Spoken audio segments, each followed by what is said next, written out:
Well, hello and welcome. My name is Rudy, and I'm the director of communications here at Crosspoint Church. Now, whether you're watching us on Facebook, YouTube, or our church online platform, we're so glad that you made time to be with us today. If you are watching on Facebook or YouTube, please hit that like button and jump down in the comments or the chat. Let us know who you are and where you're watching from. We also hope that you'll be able to participate with us today as we sing worship songs to and about Jesus. As we learn from our teaching pastor, he's going to present a message based on the Bible. And as we have opportunities for prayer and interacting with each other in our virtual plaza. Now, if you are joining us live, I'm being told that you can stick around to the end for a special message on how you can hang out with our Crosspoint community together on Zoom. So stay tuned for that. And now please join us as we worship together. Hello, Crosspoint. We are so excited to have you with us in whatever avenue you're watching that, if it's YouTube or Facebook. But right now, when you're in your living room, we want you to stand up and worship with us. Sing Heaven Thunder. Heaven thundered, and the world was born. Life begins and ends in the dust you form. Faith commanded, and the mountains move. And fear is losing ground to our hope in you. Unstoppable God, let your glory go on and on. Impossible things in your name, they shall be done. Sing freedom. Freedom conquered, all our chains undone. Sin defeated, Jesus has overcome. Mercy triumphed when the third day dawned. Darkness was denied when the storm was gone. Oh, unstoppable God, let your glory go on and on. Impossible things in your name, they shall be done. Unstoppable God, let your glory go on and on. Impossible things in your name, they shall be done.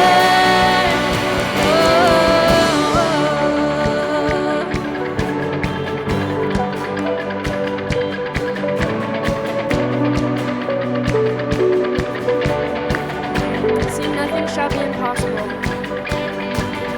Nothing shall be impossible. Your kingdom reigns unstoppable. We'll shout your praise forevermore.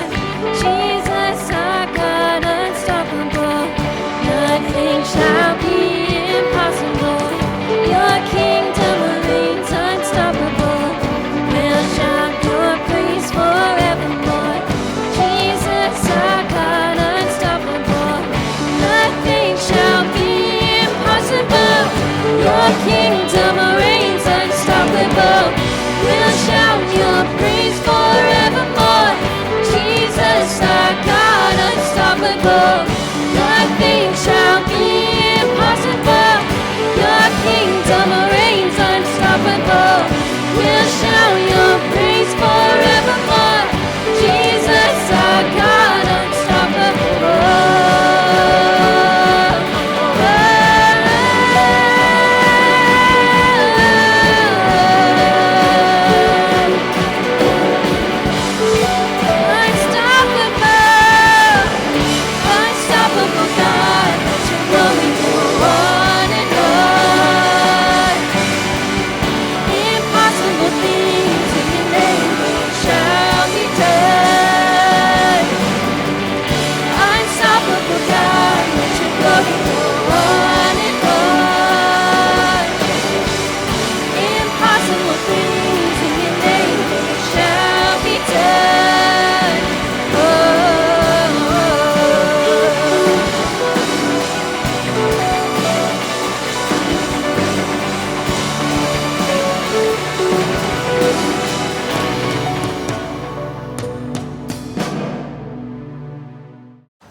Hey everybody, my name is Ryan Martinez, and first and foremost, I just want to thank you for joining me here with the Crosspoint Weekend Message. Now, whether you are joining us for the first time or you've been discovering and following Jesus with Crosspoint for a long time, I want to let you know that He brought you here for a very specific reason. It was no accident. And my hope and my prayer is that whether it's through the pastor's message, whether it be through worship, or whether it be through God's word, that you're able to experience what Jesus has for you right here and right now. And my hope and my prayer is that He doesn't just continue to expose Himself to you today, but throughout this next rest of the week. But just like Jesus, we don't want you just to experience His word just during the weekend, but we want you to be able to experience Him 7 days a week. Now you can do that by hanging out with us 2 different ways. The first way you can do it is by joining us on social media. Most of us have a Facebook and Instagram account, and to be fair, most of us may not be following too many great things. So let me give you a suggestion on a really great thing you can follow to hear about what God's doing in us and through us as a community, as a church, and individually. You can do so by following Go to Crosspoint on Facebook and on Instagram. Again, that's GOTO Crosspoint on Facebook and on Instagram. But you know what? That's not the only way you can experience Jesus, because we have a lot of exciting things that we want to tell you about through Crosspoint specifically. How we can do that is by making sure that before you leave today, you fill out a connection card. Now, a connection card is a great way not just for us to be able to hear your prayer requests and to be able to hear about some of the great things that Jesus is doing through you, but it's also an awesome way that we can communicate with you outside of just the weekend messages. Did you know that Pastor Steve had an amazing and exciting update about Crosspoint and the future? If you don't know, that's probably because you're not following us, or we may not have your up-to-date information. So again, make sure that you fill out a connection card before you leave and follow us on gotocrosspoint.com. Not only that, but we have some amazing things that we want to give to you, like an awesome Keep Calm and Trust God sticker, but we can't do so unless we make sure that we have all your up-to-date information. So again, fill out that connection card, follow us on social media, and I have a challenge for each and every one of you. I'm somebody who loves a good joke, so how about on your connection card, you write the funniest joke that you know. The winner of the funniest joke chosen by the staff is going to have dinner specifically delivered by me. But if you don't want me to know your home address, that's okay. Just write, "Don't send Ryan to my house" on the connection card, but make sure you still fill out a prayer request or a praise report, because we still want to hear about it.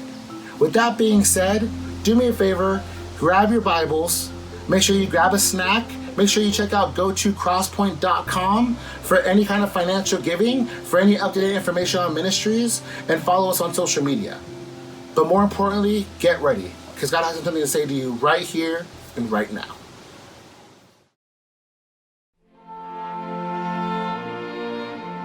In every generation, they stand. In every generation, they serve. In every generation, they sacrifice. For 2.5 centuries, on land, sea, and in the air, they've fought and died for an idea bigger than themselves. They are the Americans of every race and faith who swear a sacred oath of honor and live it to the last.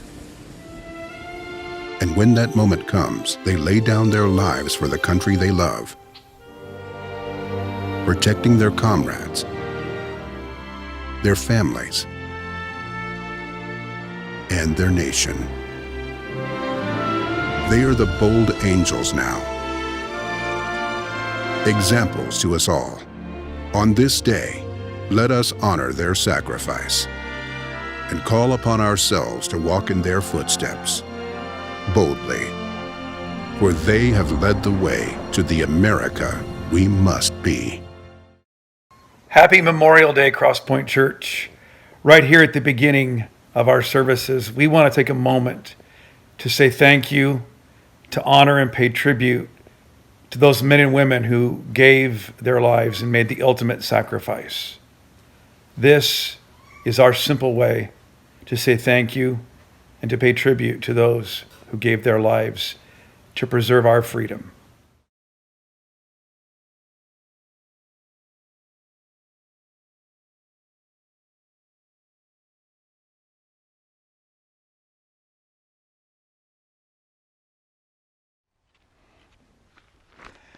You ever feel like trusting God means I'll never have to go through trials because God will keep me safe?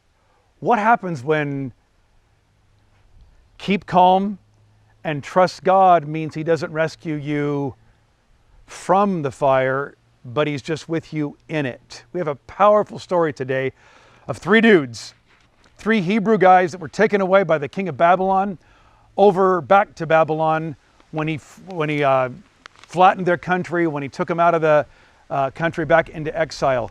Find the story about this in Daniel chapter 3. Crosspoint, it's so good to see you here today, to be out here with you in this beautiful setting. Can't wait to be back together with you guys again in person. Let me pray right now, and we're going to see what it means to trust God, not to get us out of the fire, but sometimes to trust God through the fire. Jesus, today, we know you can. We know you're able. We believe all of it about you. But even if you don't, even if you don't come through in the ways that we think you should, help us learn from these three dudes today some powerful lessons about what it means to trust you through the fire. King Nebuchadnezzar made a gold statue. This is chapter 3, verse 1. King Nebuchadnezzar made a statue 90 feet tall and 9 feet wide and set it up on the plain of Dura in the province of Babylon. And then he sent messengers to the high officials, governors, officials, advisors, treasurers, judges, magistrates, and all the provincial officials to come to the dedication of the statue he had set up. So all these officials came and stood before the statue King Nebuchadnezzar had set up. Then a herald shouted out, "People of all races and nations and languages, listen to the king's command. When you hear the sound of the horn, flute, zither, lyre, harp, pipes, and other musical instruments, bow to the ground to worship King Nebuchadnezzar's gold statue. Anyone who refuses to obey will immediately be thrown into a blazing furnace." This is the classic turn or burn. You worship me, Nebuchadnezzar says, or you're going to be burned alive. And our culture does that all the time. Now, we don't tend to get burned physically, but the cultural parallel says this: worship our gods or you're going to get burned. Compromise your faith. Look, it's fine for you to worship your God in your homes, in your churches, in the private areas of places like that. But out here, don't bring that faith into the public arena. And if you do, turn or burn. You either compromise your values, you do it our way, or it's going to cost you financially in the workplace. It's going to cost you in social settings, at the bar, at the neighborhood parties. If you don't compromise your faith, you're going to get burned. You'll be ostracized, you'll be shunned, you'll be, all of a sudden, your texts aren't getting returned, you're not being invited to other parties or gatherings, things like that. How you do your finances and money and all that kind of stuff. You know, God, there's ways to do that. Turn or burn. Do it the culture's way. Bow and worship the gods of value, of materialism and all that. If you don't, you're going to get burned. I know some students right now, part of our church, that went away to the universities and were on teams in the academic arena, and they refused to bow down to what everybody was telling them they needed to bow down to, and it really cost them. They were ostracized, they were shunned, they were kind of pushed out. It really cost them.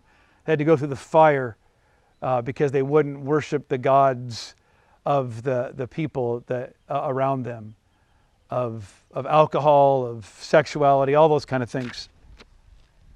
In verses 7 to 12, it tells us that Shadrach, Meshach, and Abednego did not bow down.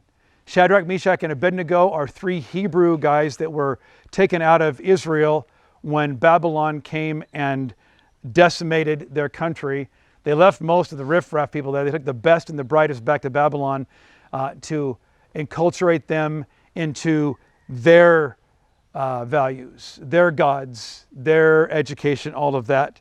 They don't bow, and they get discovered. And some people come who don't like Shadrach, Meshach, and Abednego because these guys have risen to some fairly high level of prominence in the kingdom of Babylon. And Nebuchadnezzar hears about it, the king, that they didn't bow. Verse 13. Then Nebuchadnezzar flew into a rage and ordered that Shadrach, Meshach, and Abednego be brought before him. When they were brought in, Nebuchadnezzar said to them, "Is it true, Shadrach, Meshach, and Abednego, that you refuse to serve my gods or to worship the gold statue I have set up?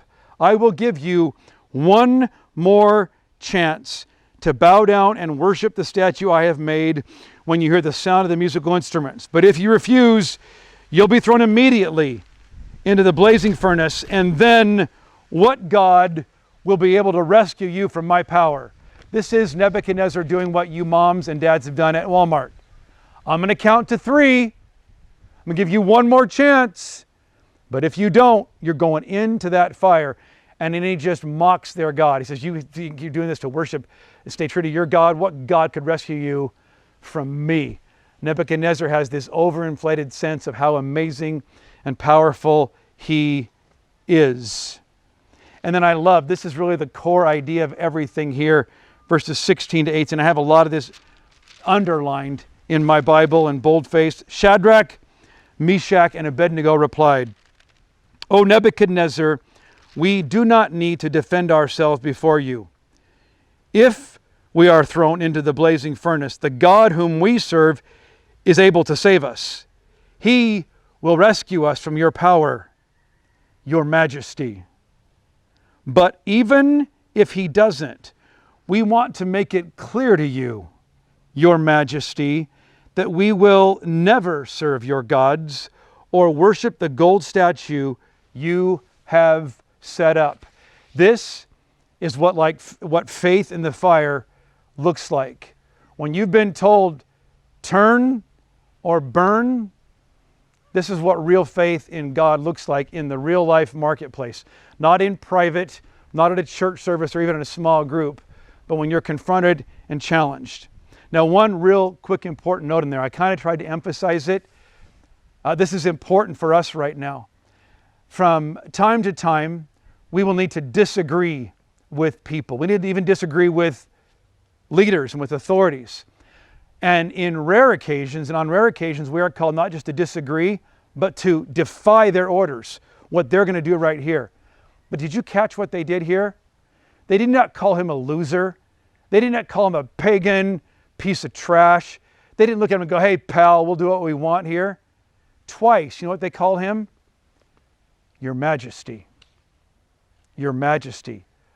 So Crosspoint, an important thing right now in this crisis that we're in, as the rhetoric is revving up more and more, my guess is probably none of you need to hear this, but you know somebody who might.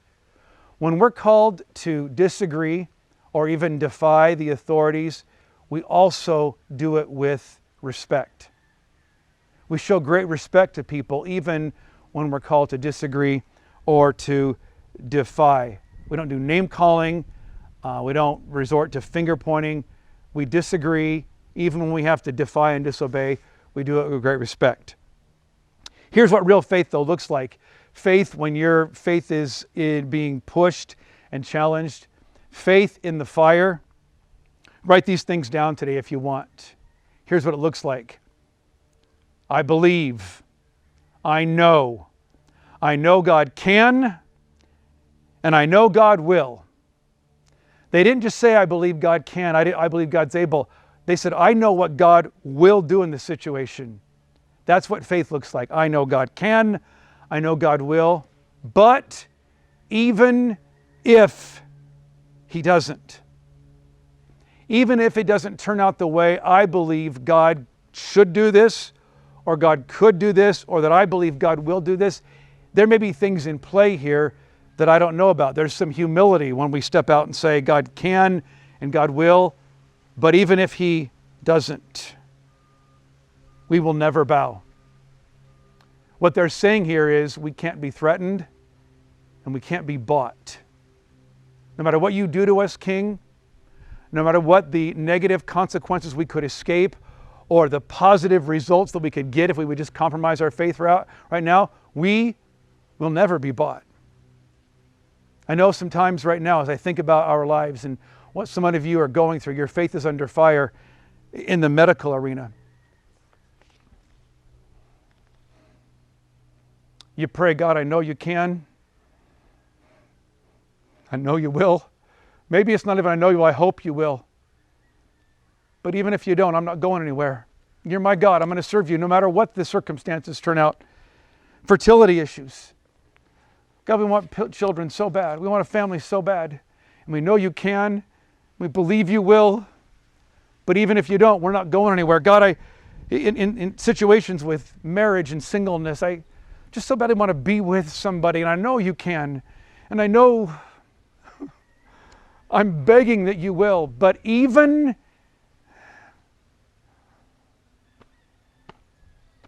if you don't, you're still my God, and I'm still going to serve you. Success in the workplace and at school, and all that. God, I want the promotion. I want the education. I want to get to that next level. I would love to get out of debt and be able to go on some vacations and be able to do some things and get out of the 2-bedroom apartment where 4 of us are crammed in there. God, I believe you can and I believe you will, but even if you don't, and God, my kids right now are breaking my heart. They've walked away from you. And I believe you can. And I'm going to believe in faith that you will.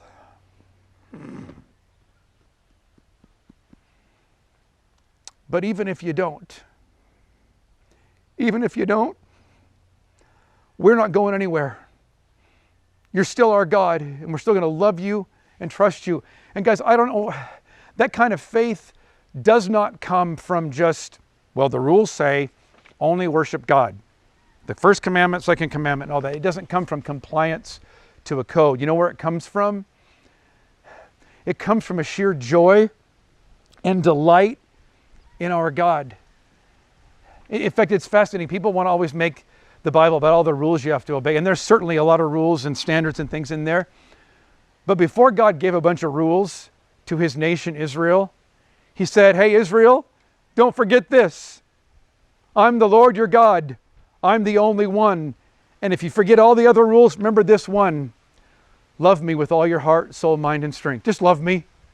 If you love me with all your heart, if I capture your heart, if I am your identity, if I'm the core of everything you are and believe and do, then all the rules and the obedience will take care of itself.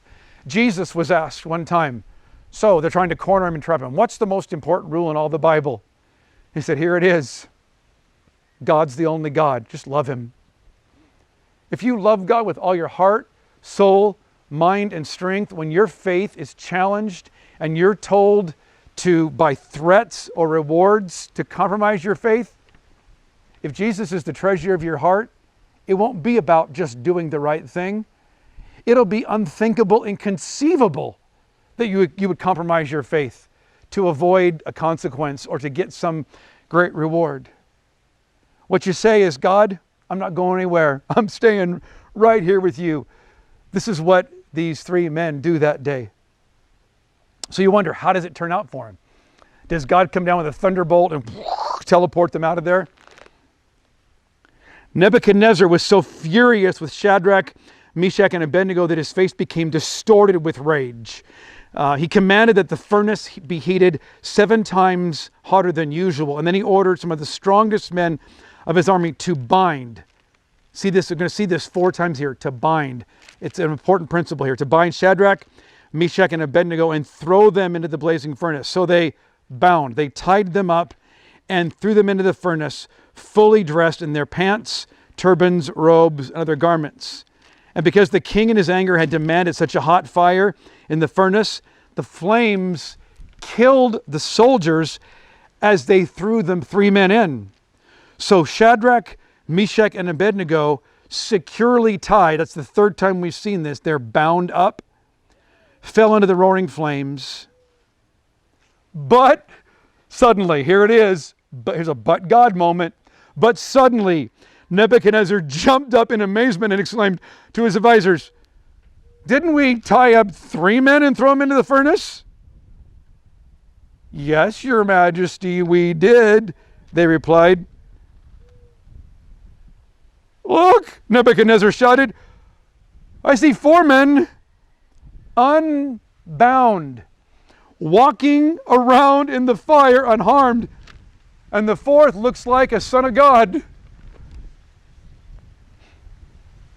When you're in the fire, when you have taken a stand for God and you are facing the fire, here's some important things that'll help you keep calm and trust God in that fire.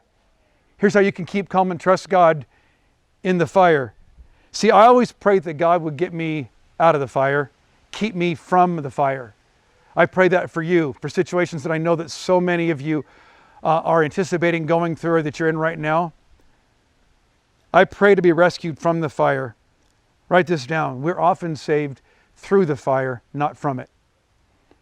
And I wish that wasn't true, because the fire is scary. When you see the flames roaring up right there, and when somebody else turns up the heat on that, you're just going, "Oh, what's going to happen to me here?" Understand that from time to time, God will save you from the fire. He'll keep you out. Most of the time, God saves us through the fire. He allows us to go through the flames. Take a look at our podcast and the video from last week. We talked about the trial of our faith and what it does for us. Did you see it there, though? I told you to pay attention. 4 times it says they were bound up and they were tied up. But did you see what happened? What happened to those things that bound them up when they were thrown into the fire? Write this down. The fire can free you from what binds you. Are you bound by addiction today? Are you bound by pornography? Are you bound by anger? Are you bound by stress and anxiety? Are you bound up with things right now? Sometimes it will be the trial of a more intense nature that you'll go through, that you go out of that and go, "Man, that stuff that used to bind me up has all fallen off. It's all gone now." It'll be the fire that'll free you. And then number 3, when you're in the fire, how to stay calm, to keep calm and trust God. There's always someone else with you in that fire. Now that day they actually saw him in the fire.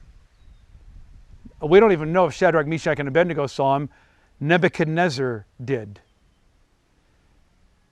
Sometimes you will have a profound sense that God is with you in your trials, and sometimes you'll be completely unaware of it. But understand this. There's always someone else with you when you're called to go through the fire. His name is Jesus. Hebrews 13:5 says this, "I will never leave you. I will never forsake you." Isaiah 43:2 says it this way, "When you go through deep waters, I will be with you.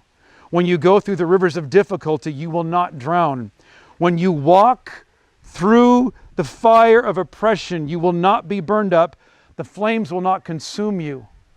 And some of you think, well, that means then I'm going to go to the fire and I'll just come out and everything's going to be great. No, sometimes the fire, it hurts you, but it won't consume you. It won't destroy you. Look what happens here. Verse 26, "Then Nebuchadnezzar came as close as he could to the door of the flaming furnace and shouted, 'Shadrach, Meshach, and Abednego, servants of the Most High God, come out, come here.' So Shadrach, Meshach, and Abednego stepped out of the fire. Then the high officers, officials, governors, and advisors crowded around them and saw that the fire had not touched them. Not a hair on their heads was singed, and their clothing wasn't even scorched. They didn't even smell like smoke." This is what it means when God says, "Oh, you'll walk through the fire and not be burned." You might go through it, but man, I love this for us in the trials we go through, because most of our trials will not be being putting in a flaming furnace. But you might get burned by some stuff. You might feel the heat of that. I love that it says they didn't even smell like smoke. It's possible to go through trials and not stink after. In fact, it's possible to go through trials and go, man, the things that bound me are gone. There's a sense of like, wow, I feel good about this. And I know too that you can go through trials. And Paul talks about this in the book of Corinthians, that we have the aroma of Christ about us. That going through that fire did something, and people are just, they're not repelled by us because we're all scorched and smoky. They're drawn in. They want to know, what is that? How did you go through that and do that and have that not mess you all up and destroy you? Then Nebuchadnezzar said, "Praise to the God of Shadrach, Meshach, and Abednego. He sent his angel to rescue his servants who trusted in him." It wasn't an angel, it was the Son of God who came. But Nebuchadnezzar doesn't have all the words right. He's just describing what he saw. "They defied the king's command and were willing to die rather than serve or worship any god except their own God. Therefore, I make this decree. If any people, whatever their race or nation or language, speak a word against the God of Shadrach, Meshach, and Abednego, they'll be torn limb from limb and their houses will be turned into heaps of rubble. There's no other God who can rescue like this." It's kind of silly. He thinks, if you defy their God, I'll rip your arms off. It's like, I don't think God doesn't need your help, Nebuchadnezzar, but he just thinks he's more awesome than he really is, even in this situation. But look what happens. God's glorified here. And then the king promoted Shadrach, Meshach, and Abednego to even higher positions in the province of Babylon. Going through the fire means God gets glorified, and sometimes we get elevated. People see things and go, man, look what happened to you. And you thought it would destroy you, and it actually defined you and caused you to be elevated up. When we're called to go through the fire, when we're tempted to compromise our faith and wonder, is it going to be worth it? The prayer is this: I know God can, and I know God will, but even if he doesn't, I'm not going anywhere. And that means that sometimes God saves us from, but most of the time he saves us through the fire. The fire can free you from what binds you. There's always someone with you. Jesus will be with you in it. You can go through that and not have the stench of it get all over you as you walk out of that. And the most beautiful thing that happens is Jesus is glorified. That the watching world wonders, is there anybody out there that really believes this stuff? Not just believes it in their house or their church, but in the public arena. Will they believe it strongly enough to take a stand? When that happens, God's going to be glorified. We're going to sing a song about that, a new song called Christ Be Magnified. Dial into that song and listen to the words of it and sing it along with us. Fill out that connection card that we've told you about already. All the links there to stay tuned for how you can give, how you can get involved in community groups and community and friends. Stay around afterwards today. We're going to have some Zoom hangout groups for kids and families, for just the general plaza for you to come and hang out with us. And I'll be in one. If you're a little newer to our church, love to have you come and hang out with me in my Zoom hangout if you've been here for about a year or less. Thanks, guys. Miss you guys. Love you guys. Stay calm and trust God.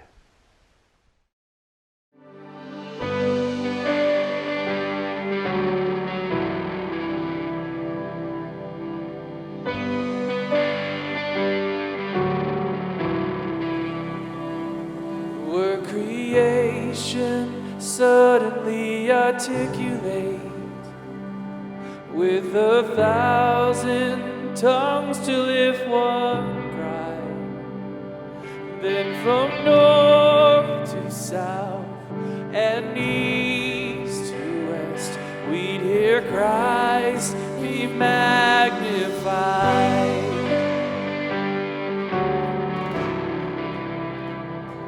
Were the whole earth echoing his eminence, his name would burst from sea and sky, from rivers to the mountain tops, we'd hear Christ be magnified. Sing, Christ be magnified. Oh, Christ be magnified. Let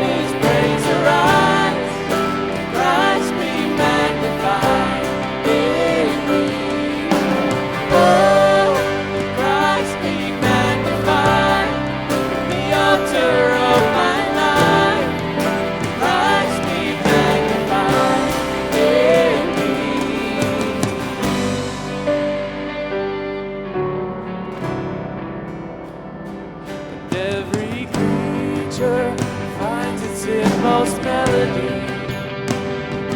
Every human heart is native pride. Then in one raptured hymn of praise, we'll sing Christ be magnified. Oh, lift him high. Oh, Christ be magnified. Let his praise arise. Christ be magnified in me. Oh, Christ be magnified from the altar of my life. Christ be magnified in me.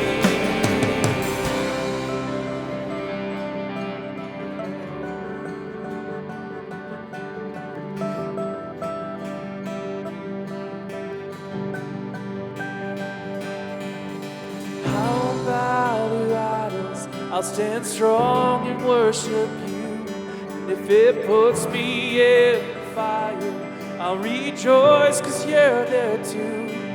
I won't be formed by feelings, I'll hold fast to what is true.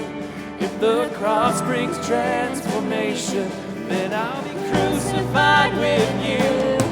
'Cause death is just a doorway to resurrection life.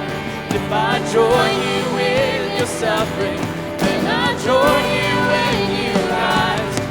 When you return in glory, for the angels and the saints, my heart will still be singing, my song will be a sing. Oh, Christ be magnified. Let his praise arise. Christ be magnified in me. Oh, Christ be magnified from the altar of my life. Christ be magnified in me. Oh, Christ be magnified. Let his praise arise. Christ be magnified in me. Oh, Christ be magnified from the altar of my life. Christ be magnified in me.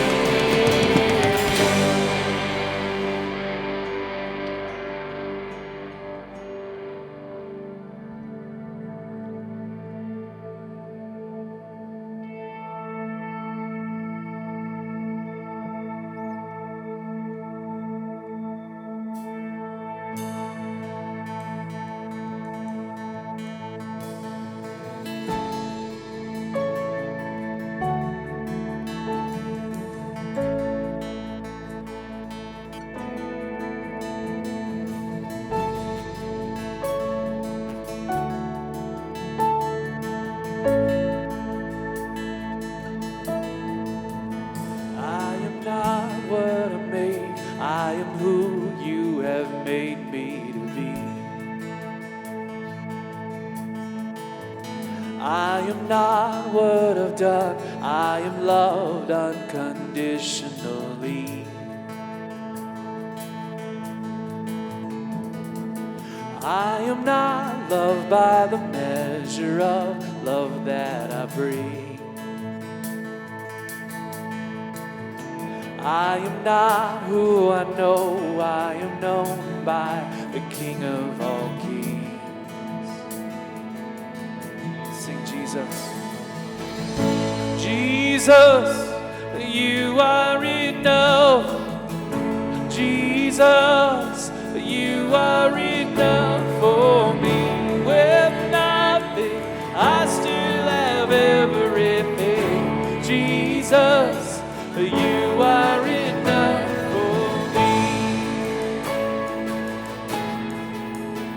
You are maker made visible, holding the world in your hands.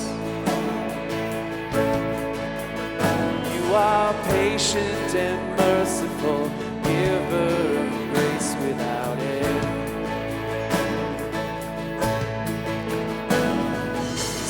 satisfied simply by being who you've always been. Infinite love, and you prove it again and again.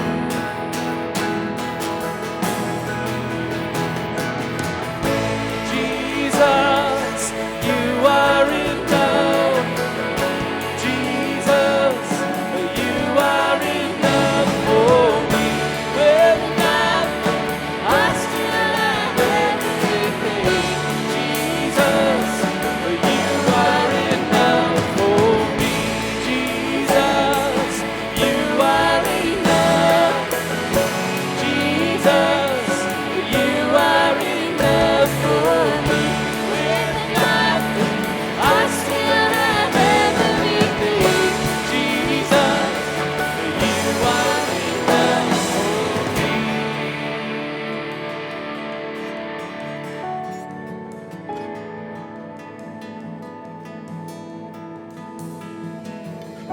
In you I am created. In you I am sustained. With you I'm resurrected. You overcame the grave. With you I stand in victory. Now what else could I need? With you I want for nothing.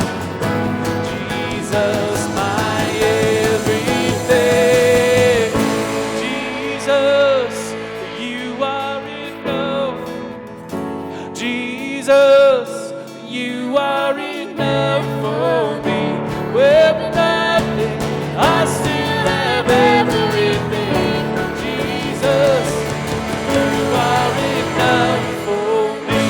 Jesus, you are enough. Jesus, you are enough for me. With nothing, I still have everything. Jesus, you are enough for me.